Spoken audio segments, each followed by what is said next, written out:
Hey everybody, how are you all doing? I hope you're doing well. My name's Matthew and I post videos every Monday and Friday. So if you love the tingles,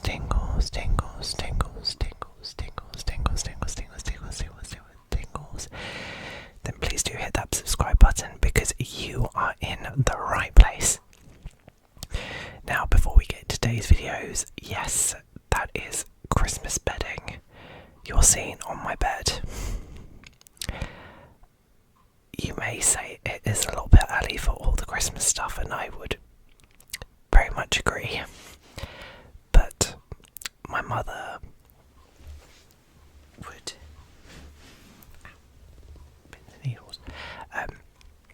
would disagree evidently, so yes, there is Christmas bedding.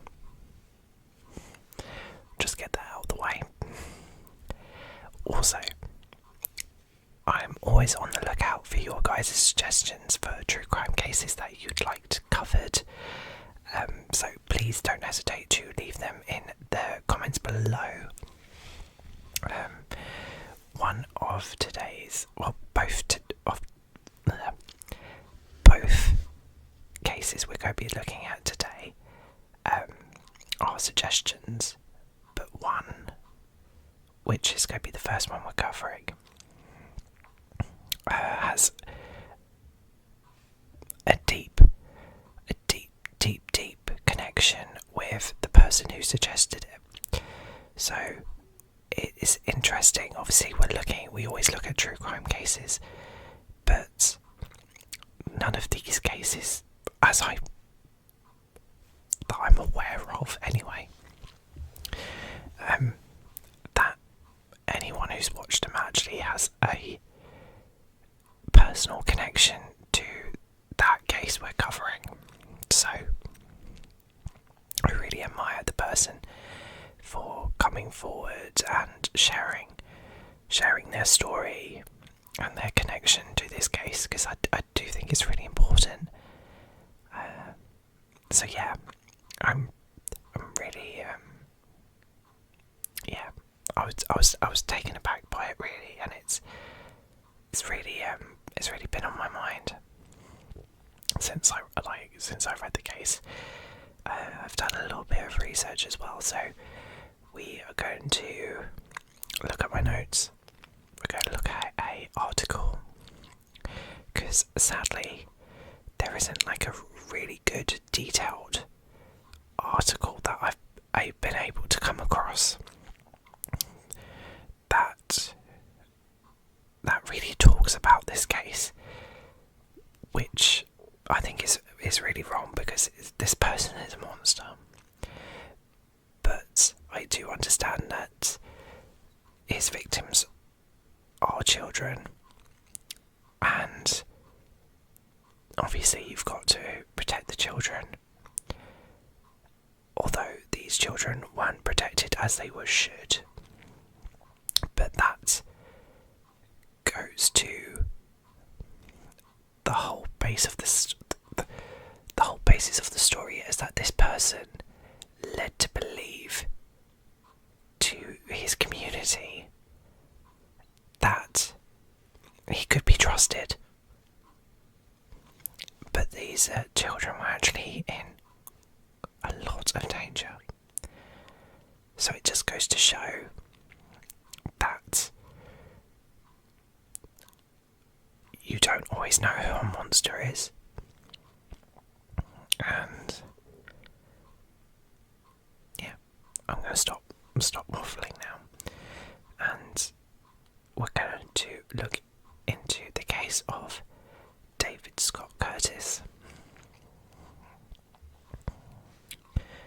So, like I said, this case involves someone who was in a trusted role and who used their position to do harm, and it is a story that shook a community to its core. And do you know what? I don't think just a community, I think anyone who hears this story, it does shake them. So and I'm also hoping that there isn't another person with the same name, and I haven't totally just connected the wrong dots. So I'm hoping this is all the same person. I'm sure soon we'll be told if that wasn't the person. But David Scott Curtis was a middle school counsellor. Now, you might think a school counsellor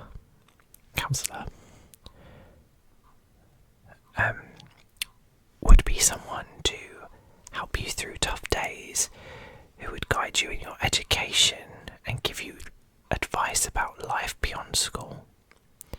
Curtis, in particular, had been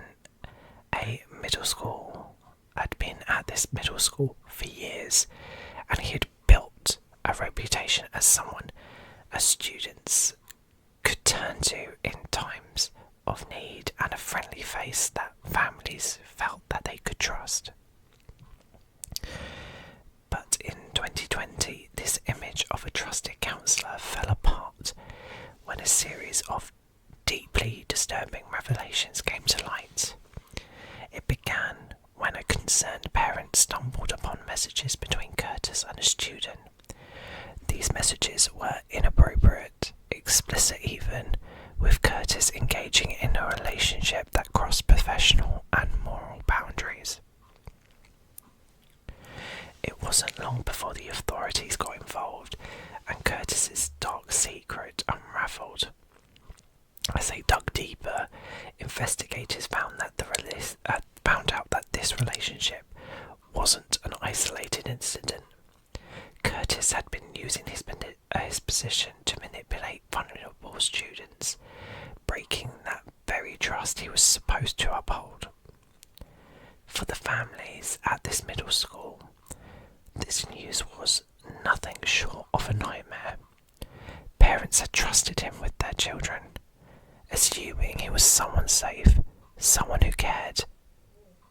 It's hard to imagine the heartbreak they must have felt upon learning that this person had actually betrayed that trust. Teachers and other staff members were shaken as well, realising that someone they'd worked with for years had been living a double life. Curtis ultimately pled guilty to several charges and received a prison sentence. While he's now behind bars, the scars he's left on his victims and their families remain. It's one of those stories that reminds us on how essential it is to stay vigilant, to trust your instincts, and to advocate for our children's safety.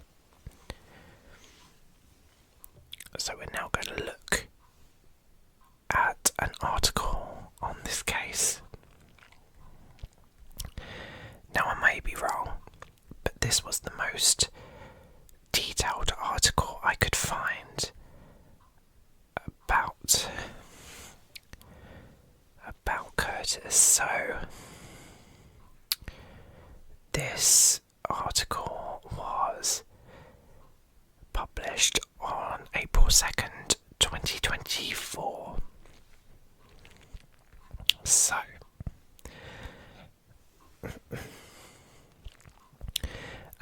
the middle school counsellor arrested last week has returned to Washington County to face 2 first-degree felony charges filed Tuesday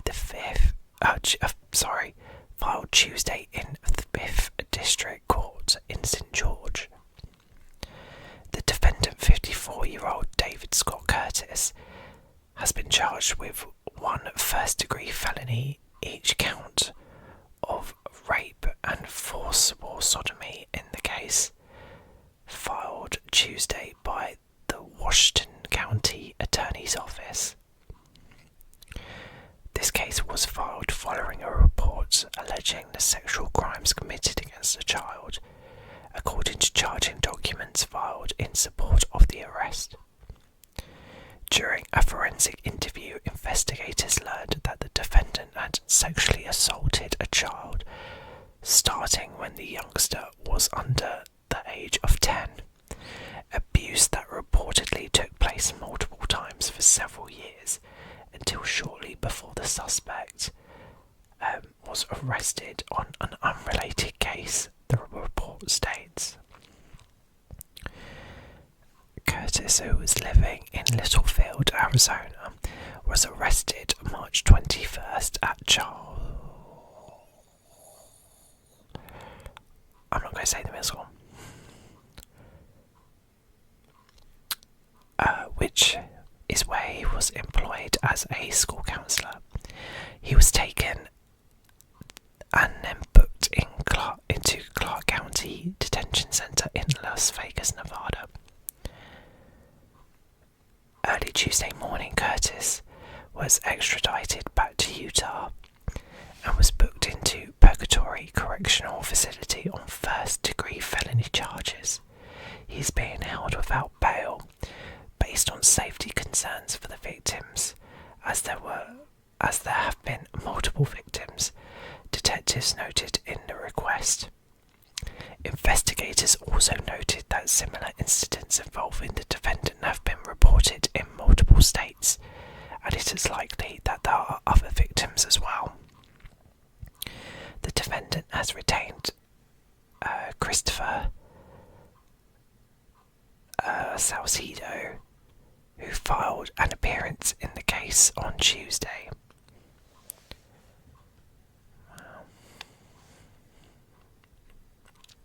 So, that was some more details about the case and the arrest. It's just horrifying that he's moved around. Oh. I mean, at least he's behind bars now, but that's not the point. So I'm gonna go through some of the post for the suggestion to bring attention to David Scott Curtis.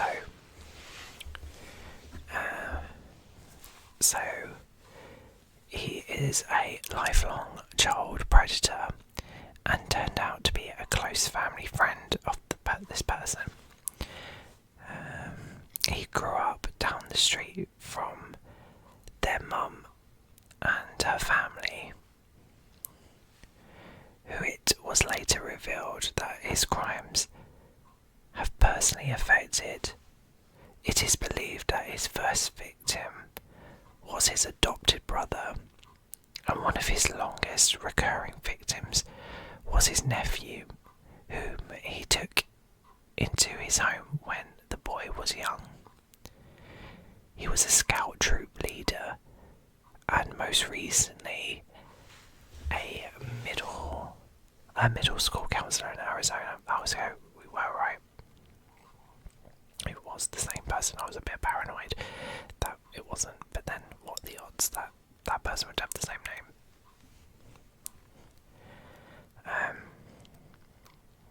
So, yes, okay, him and his wife, a sweet lady from what they could remember, would switch off babysitting with my parents, and he and their dads were best friends for a long time, and they were saying that they wouldn't be surprised if their dad and David shared a few more common interests besides counting, but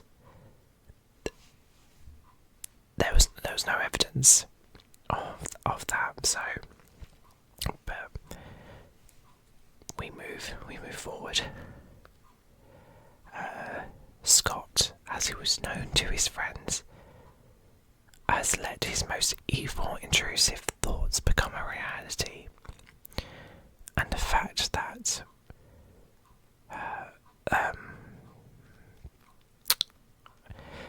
that their siblings, of one sister and 4 bros at the time, often when they were young, terrifying. Yeah, that's a horrible thought. We listen to true crime, and in the back of our minds we wonder how close we may come to being part of such a story. But we rarely accept that such things may actually happen to us or our loved ones. So true. So learning that the man we went to church with, went camping and had picnics with, consciously and repeatedly abused children, even those under his own roof, for years on end, is horrifying and tragically not as shocking as it should otherwise should be.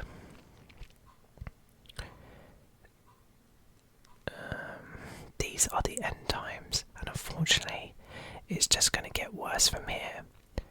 The wolves are hiding among the sheep, and we need to keep our guards up and loved ones close. That is true. It's just what I was saying as well. It's like, you don't know who the monsters are,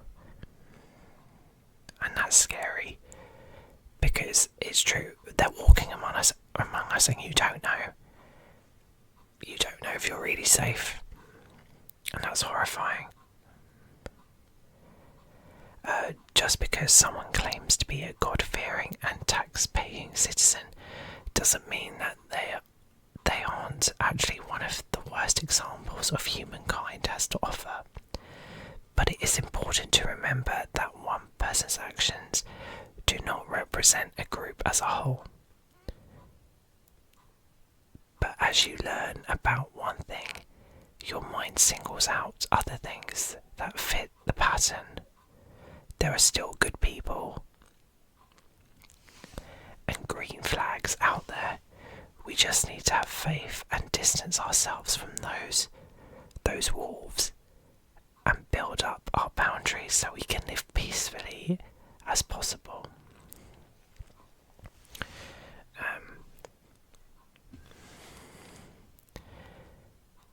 And they were just saying about, if I wanted to spread the word about this awful man, to make sure those like him are found and locked away forever.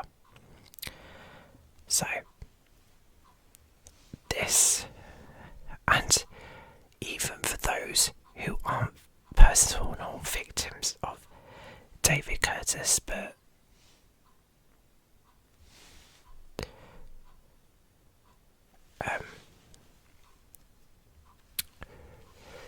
even they're not personal victims, but you have been victims of something similar by someone else, then do report it. We have to get these people off the streets. It may not be easy, but taking that first step of just talking to someone, knowing that you shouldn't be ashamed, because I think a lot of these kinds of cases, the victims are made to feel ashamed that this happened to them, and it's not even a truth. But this is why so many people don't share their experiences when they should, because these monsters do walk around, and more victims are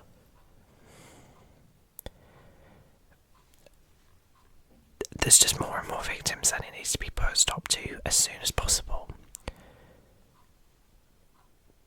But yeah, I'm not sure I did this case justice. It's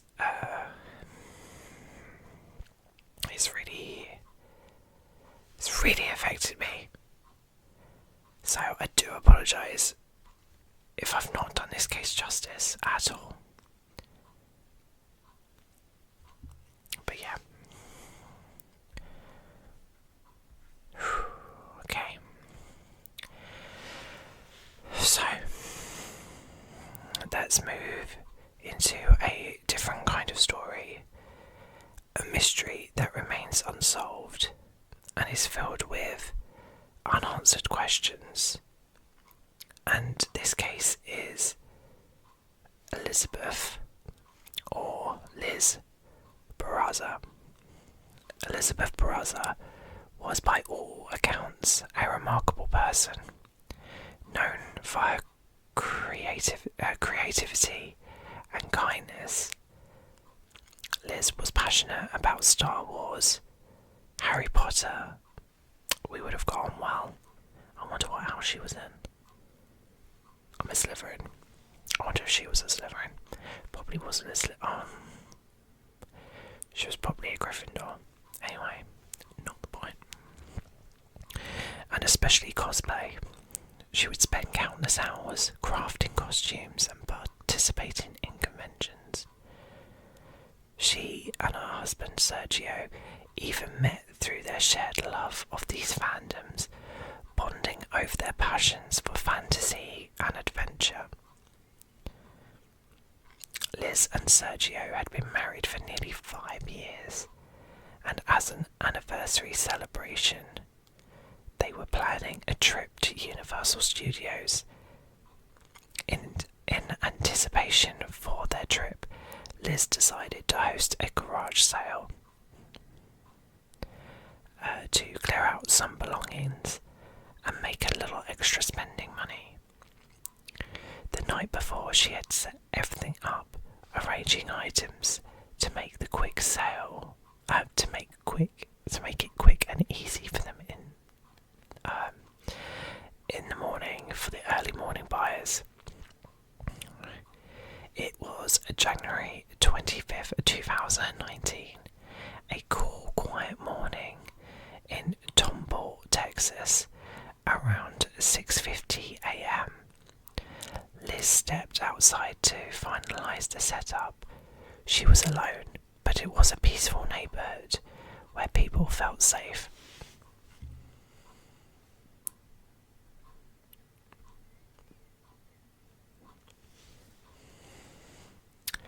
Then something unthinkable happened. A car pulled up in front of Liz's house, and a person got out. This person, dressed in dark clothing, walked directly up to Liz. In that brief moment, Liz must have sensed something unusual. Perhaps she was trying to understand what was happening, or maybe she had a fleeting moment of fear, but there wasn't much time to react. Without any warning, the person pulled out a gun and shot Liz 4 times at close range. She fell to the ground. The assailant seemed to hesitate for a brief moment, perhaps looking down at her before turning and walking calmly back to their car. They drove away without any sense of urgency, leaving Liz lying on the ground outside her own home. The entire attack was captured on a neighbour's surveillance camera. The footage, which was later released to the public, is deeply unsettling. It shows the shooter moving with eerie calmness, showing no fear of being caught or hesitation in carrying out the attack. It was a calculated move and a cold-blooded murder in broad daylight. Liz's husband Sergio received a call whilst he was on his way to work, informing him that his wife had been shot. He rushed home to find emergency responders surrounding the house. But despite their best efforts, Liz succumbed to her injuries in the hospital. She was just 29 years old. What is puzzling about this case is the complete lack of answers. The footage gave the police an idea of the shooter's size and build, but beyond that, clues have been hard to come by. Investigators have examined Liz's personal life in detail, her relationships, her friendships, and any possible conflicts she may have had, but they found nothing. She was well loved, with no known enemies or disputes. To those who knew her, Liz was simply a wonderful person, and the randomness of her death left her family and the community in disbelief. Theories about this case have circulated widely. Some people believe that it was a tragic case of mistaken identity. Perhaps the shooter thought they were targeting someone else. Others think it was a deliberate hit, though no one can understand why. And there's the unsettling idea that it could have been the act of a stranger, someone who might have seen her setting up for a garage sale and decided, for reasons only they know, to take her life. Her family and friends continue to hold out for hope and justice. They have shared her story far and wide, hoping that someone somewhere might have a piece of information that could break the case. Crime Stoppers even offered a substantial reward for any tips that could lead to an arrest. But to this day, Liz's murder remains unsolved, leaving a painful void in the lives of her loved ones. It's difficult to think about what her family has gone through, the uncertainty, the lack of answers. It's like a wound that never fully heals, and as the years pass, their hope for justice is mixed with an aching sense of loss.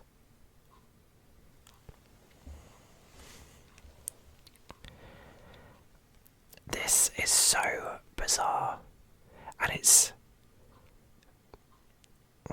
is eerie that this was caught on a surveillance camera, and how this person just walked up and just shot poor Liz.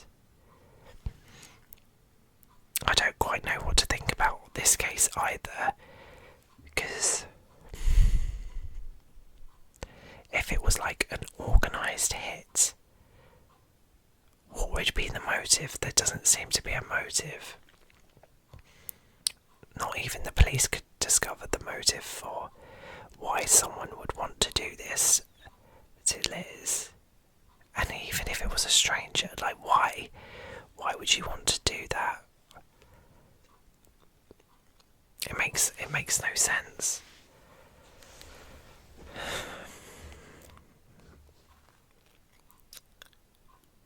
Yeah, I just don't know.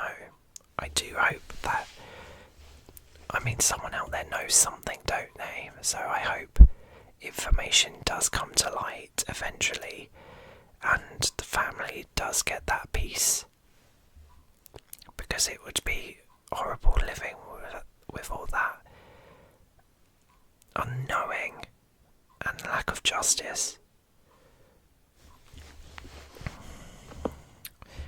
But thank you guys for being with me tonight and listening to these stories. True crime can be dark and mysterious, but sometimes just by sharing these stories can bring a small sense of peace, and I really do hope I've been able to deliver that today. I'm not quite sure I have, but I did try. But if these stories stay in the public eye, there's always a chance that someone might come forward bringing answers to families who deserve them. I do hope that these families do get the peace they deserve. But rest well, and let's hope for a world where these mysteries can find closure. Sweet dreams, and as always, stay safe. Good night, everybody.